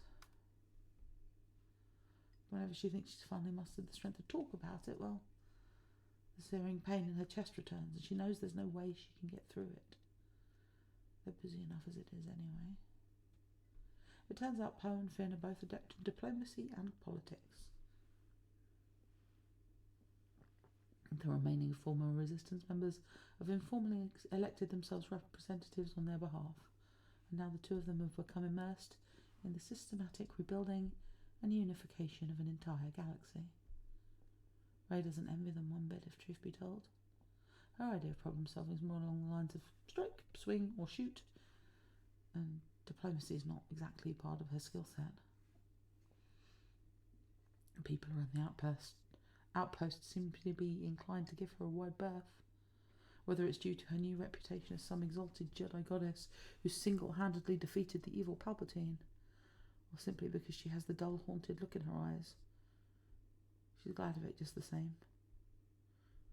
Even Chewie stays away more often than not. He always leaves her with the Falcon, as he knows it's the only thing that gives her peace during the day, taking little sections apart here and there before putting them back together again. It's tedious, mindless work, but it keeps her busy. It keeps her from thinking about things she cannot fixate on for too long. Otherwise, just give her time. Just give her time. She sinks deeper into her pillows and pulls the collar of his sweater up over her nose, covering the entire lower half of her face. Inhales deeply. Blood and sweat. Him.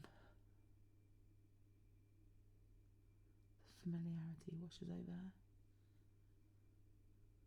The only reason she doesn't wear it during the day is because she's afraid it'll start picking up other smells, so she saves it for bedtime only.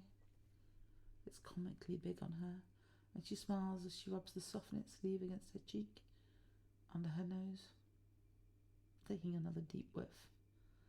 Was he really that massive? Looking back, she guesses it was something she was aware of, but not really lingered over on those for very long. She was too busy being in constant state of flux, frustrated with him, angry or confused by him, or on those rare occasions being entirely awed and consumed by him. How could someone with such a huge presence, someone so strong, so healthy, so vital, be here 1 minute and gone forever in the next? Tears well up and stream down her cheeks, pooling in her ears and hair. It's the same question she's asked herself every night since he disappeared. I'll be with you, sweetheart, I promise. Anger simmers her blood. He'd promised to always be with her, so where was he? Turning her focus inward, she searches for him again, even though she knows it's a fruitless attempt. The bod is dead. Ben's force signature along with it. Even during all those months when he chased her around the galaxy, when hurt and foolish pride wouldn't allow either of them to lower their guards for even a moment, she was secretly comforted by his strong presence in the Force, knowing that she wasn't alone, and that eventually he'd come to his senses and find a way home to her. And of course he finally did. But by then it was too late. A mouth full of sweat stifles a loud sob, and all around her the Force trembles and shakes like a bunchier leaf. For each day passes without him, she suspects something went horribly wrong.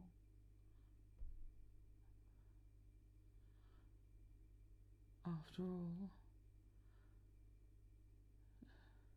surely a Force dyad like she and Ben were never meant to be separated. Tomorrow she'll start muddling through the ancient Jedi texts. If Ben wasn't going to return to her, she was going to have to begin figuring out a way to bring him back. I'll be with you, sweetheart, I promise. Her mouth quirks despite herself. Not only is Ben Solo persistent and doggedly relentless when he wants something, Rey has never known him to be a liar.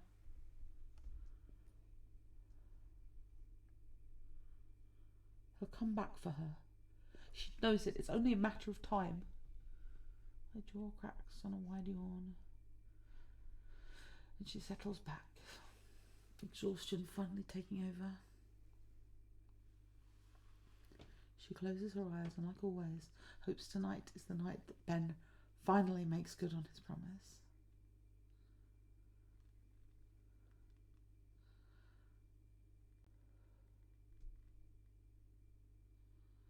Just before dawn, a soft, humid breeze sweeps through the jungle, carrying the scent of sea lilies as it enters the clearing and the winds through the quiet military outpost.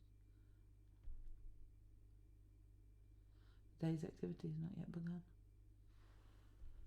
It flutters the thin curtains on an open window and drifts across a single bunk. Empty now, but for a tear-stained pillow and one tattered, nearly threadbare black sweater. All across the galaxy, there will be those who will wake up from heady dreams of lush fields blooming with wildflowers, and heave a long cleansing sigh, wondering why they're filled with such a deep sense of peace and contentment. And the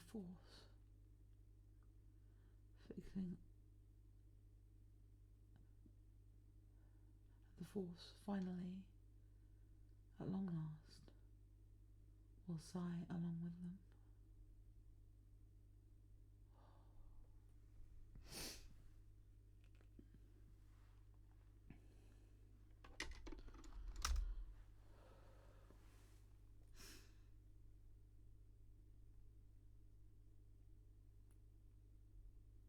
Yeah. Good point, Abby. Ray really is all of us, and sort of hanging on and trying to get through.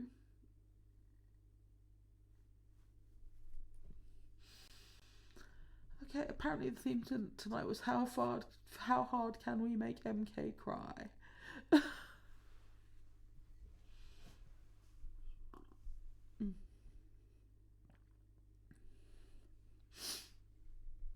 Oh.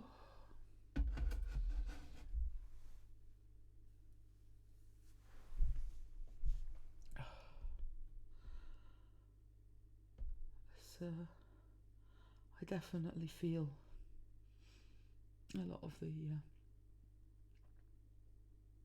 yeah. I lost a friend this week. This week just been, and yeah, I felt definitely that railing. Yeah. Like, oh God, sorry. Tune in to hear me talk, and I can barely articulate. No, it was. This has been beautifully cathartic and wonderfully hopeful.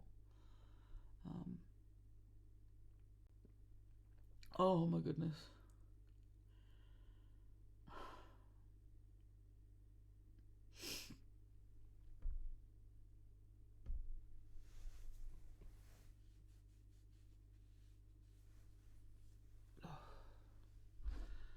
Pardon me, I'm just sort of sat here. Yeah.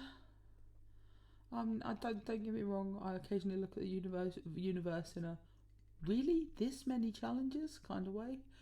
But sometimes she lines up exactly what we need. That was beautiful, genuinely beautiful, Vedra. It's an absolutely lovely piece of work. Thank you very much. So my favourite word in of all the words that I've heard so far is serendipity. Just because it's so much fun to say. And yes, I think the selections this evening was serendipitous. A journey.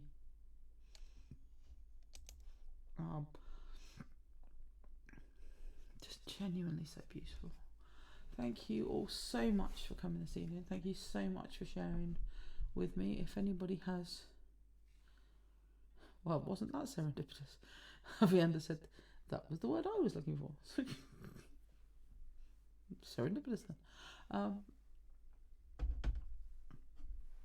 So yeah, thank you so much. If anybody has any ideas for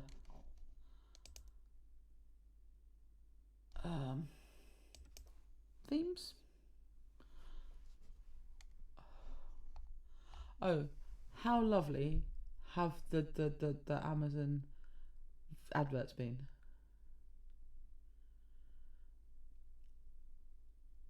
Like, they have been so much fun. I have thoroughly enjoyed those.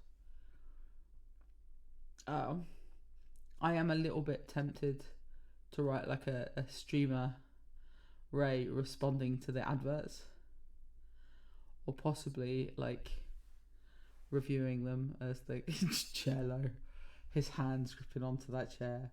Damn.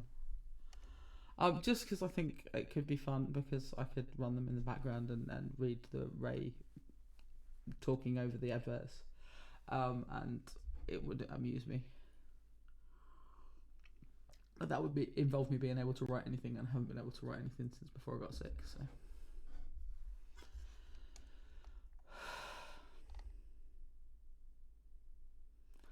So his agent just to the side, be like,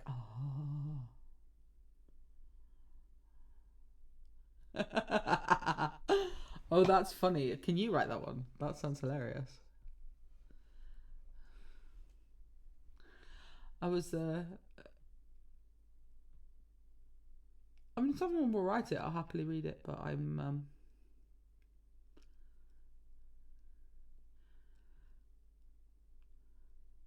oh, so if Ray was the one who was choosing the central reviews for him to read, so a bit like Avienda said with being his agent.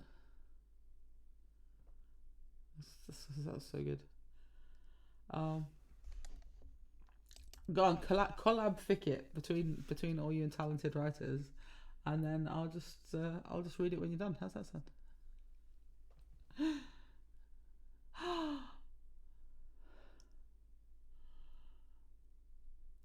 That does sound fun. Yes.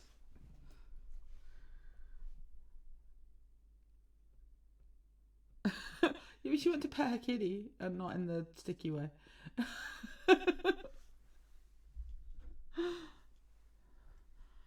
I think Dampier does some seriously good funny.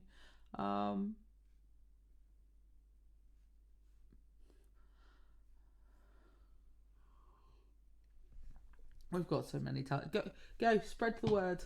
Tell them, and I'll run the adverts. And I'll do it on here. I'll run the adverts, and if people want to write scripts of Ray either responding to or influencing the adverts, then I'll do it. I'll read them if you write them. Write them, and I will chat shit on the internet. That's my job.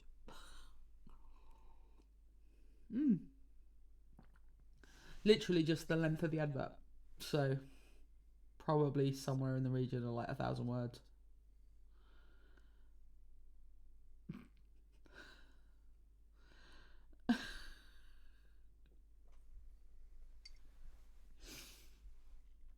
I actually knew somebody whose kink was being somebody else's chair.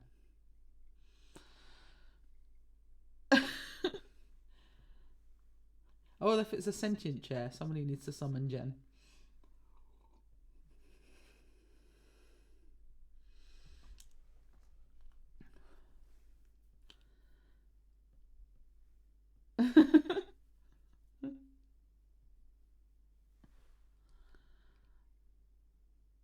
It was that I thought that's what we were talking about. Yes, we all. I'm pretty sure we all saw him like full on giving it to the chair. Never wanted to be a studded wingback chair in my life.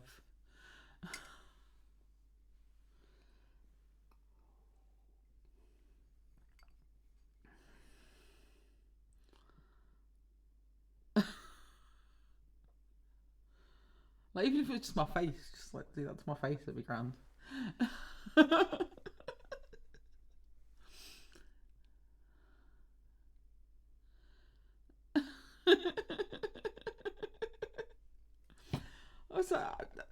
I said this as an Adam Sackler fic, as Adam Sackler is the actor that made it, that's doing these adverts, and like just doesn't, like Adam Sackler just does not know where to stop. And cameraman Ray.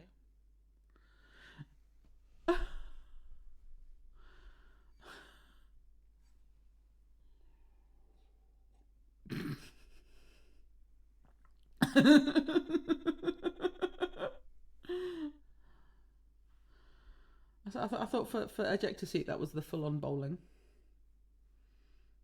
To hit the ejector seat, you have to go full bowling ball.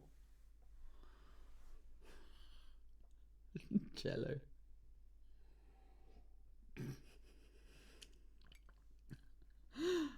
So, I'm breaking the chat tonight, my darling.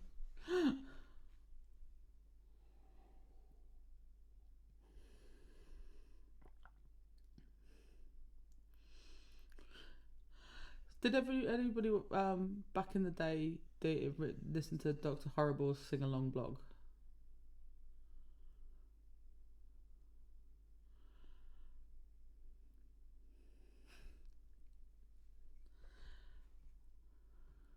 It's because there's a chorus towards the end that follows the Nathan Fillion character around. Yes, and one of the things is they sing is, I heard she does the weird stuff. We do the weird stuff. And that was kind of that got stuck in my head because there's another narrator in Raylo, really talented, brilliant voice, but she doesn't do the weird stuff. I do the weird stuff. And then I was just thinking, this is right in Dampier's wheelhouse, because Dampier, you do the weird stuff.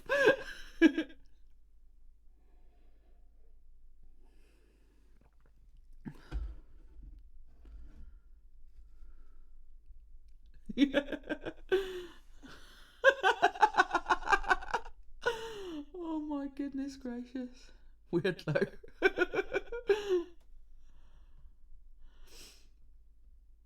What on earth is Commentary the musical though, and where do I find it? Because I assume I'm going to love that. Tell me all about it, Dan Pierce. What is Commentary the musical? And yes, Weirdlow might be my. Should we have that for our theme? Should we have that for our theme for Wednesday? Should we have Weirdlow? And it'd be like we can ask for all the really crazy stuff. They did a musical commentary for Dr. Horrible.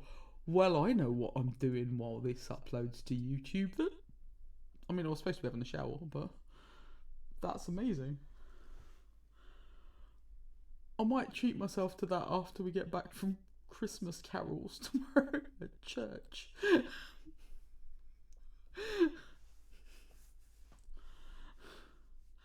I've got a really great friend in the Captain Swan fandom that I'm going to go and pick her brain because she's a churchy human.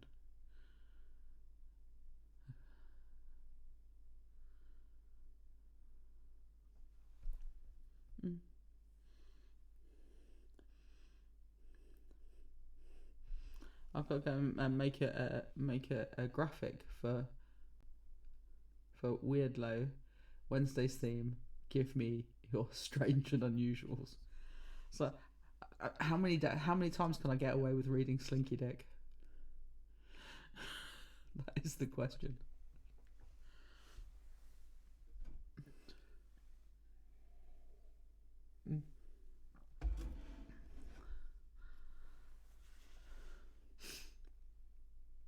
Right, it's late, and if we got not. Vedavan, do you not know? Oh. Jackie Sandworms.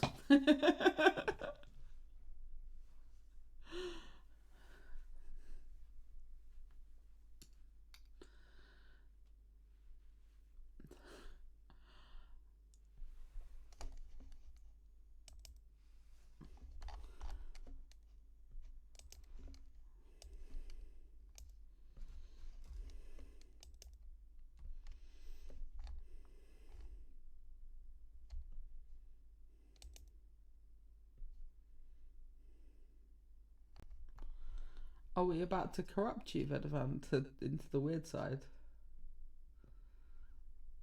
I'm going to bring you along for a ride into where it's crazy.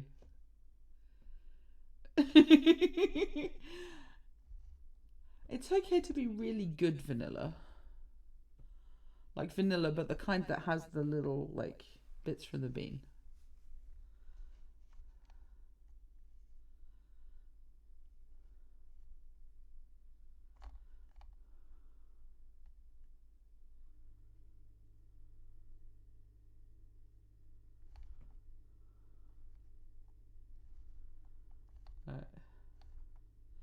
I've got to find it now.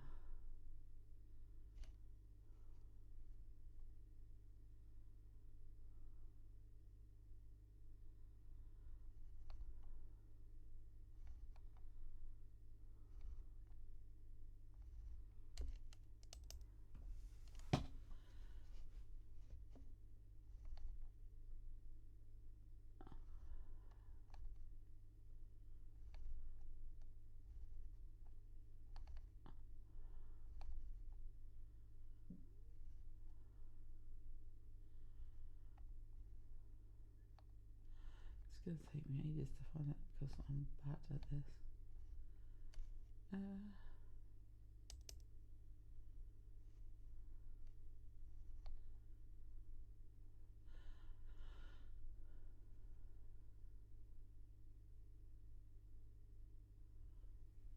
It's 1 a.m. Thank you, darling. I just got to it.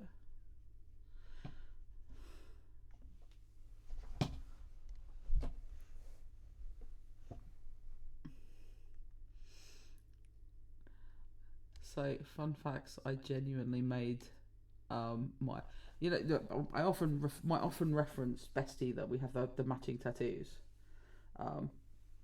I made her read Slinky Dinky because I was laughing so hard that it shook the bolt out of the bottom of my chair, and my chair fell on the floor. Literally fell on the floor laughing. So I made. She's not a Raylo.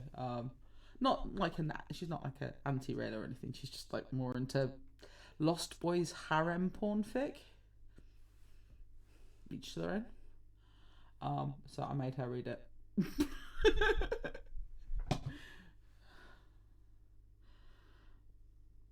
And so she didn't know what the glowy balls bit were, so I had to go and get some at the kids' sensory toys box.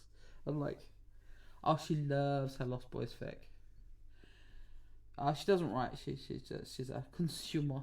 One of our most wonderful, valuable readers. But she loves her Lost Boys fic. She just got a Lost Boys tattoo.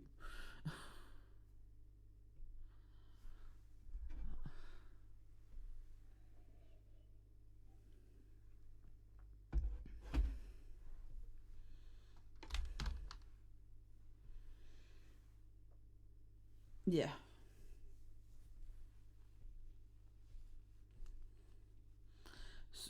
She made me go watch Kiefer Sutherland concert with her when my shoulder was in the sling, and I couldn't go anywhere near where the actual concert was because people kept budging me. So I listened to the whole thing from the bar. But yeah, she's very into the Lost Boys. Anyway, it's 1 o'clock in the morning, and if you want this uploaded before breakfast, I need to go to bed. I need to get it uploaded and then go to bed. Get it uploaded in the shower, go to bed. Get uploaded, do the elves. Do the elves. So, just a reminder, if anybody needs to do the elves, do the elves. Have to do the elves. Read all the Clydephilia, it's lovely.